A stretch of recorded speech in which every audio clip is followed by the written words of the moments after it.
Pero, bakit? Ano bakit? Bakit mo ako pinapatuloy sa bahay mo? Tsaka bakit mo ako tinutulungan? Halika, maupo ka muna. Sorry. Maupo ka muna.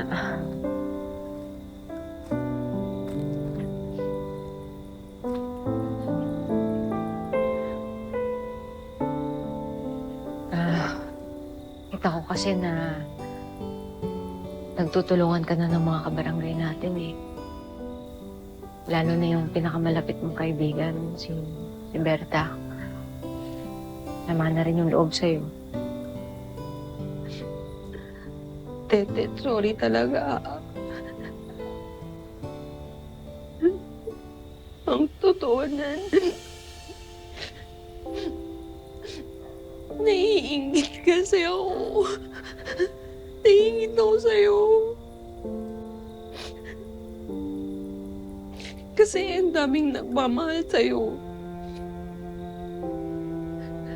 Tapos kahit na anong chismis ang ibato nila sa'yo, kahit anong chismis ang gawin ko, okay lang sa'yo.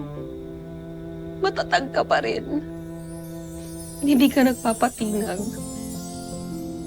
Alam mo, maraming nagmamahal sa'yo. Itaboy mo lang kasi lahat. Pero kung yung sa akin lang, wala na yun. Napatawad na kita. Talaga ba?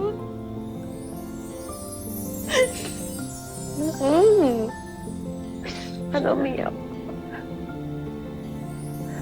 Hindi, oh. Ako humihingi ng sorry sa'yo, Ted. Pati na tayo. Tet, Oh, Tet.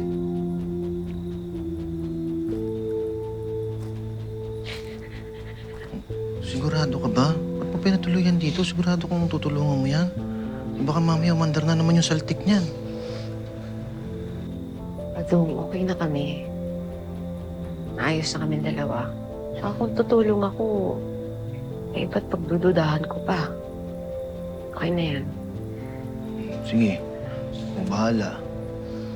Gusto ko lang sabihin na napatay na namin yung apoy. Eh, buti sa awa ng Diyos, wala namang namatay o nasugatan ng malala. Yun nga lang, siyempre marami mga nawalan ng bahay.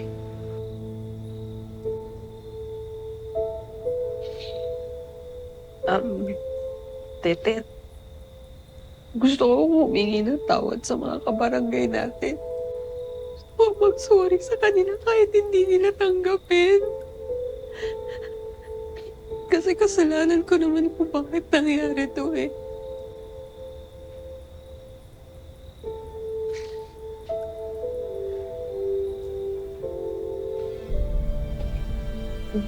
Mag-alala. Dito kami, ha?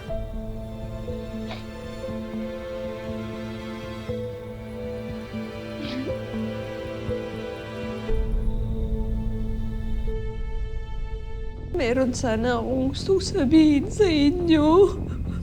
Para ano? Sasabihin mo? Hindi ikaw ang may gawa ng sunog?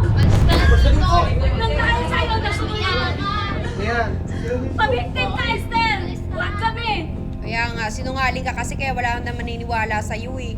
Alam mo ba't hindi ka kaya lumipat na lang ng ibang barangay? Sama mo yung kapatid mo, parehas naman kayo ugali. Walang iya ka, salot ka talaga, Esther! Sandali, tama na! Teka mga kababayan, pwede. Sandali lang ho, maghuminahon kayo, ha? Bigyan natin ng pagkakataon si Esther na makapagpaliwanag. Pakinggan natin kung anong sasabihin niya, okay? Unang-una po. Sorry po. Sorry po, kasalanan ko po. Naputulan po kasi ako ng kuryente. Wala po akong pambayad. Kaya naisipan ko po na magpakabit ng jumper. Hindi ko naman po inaasahan. Tsaka hindi ko naman po alam na ganun yung mangyayari.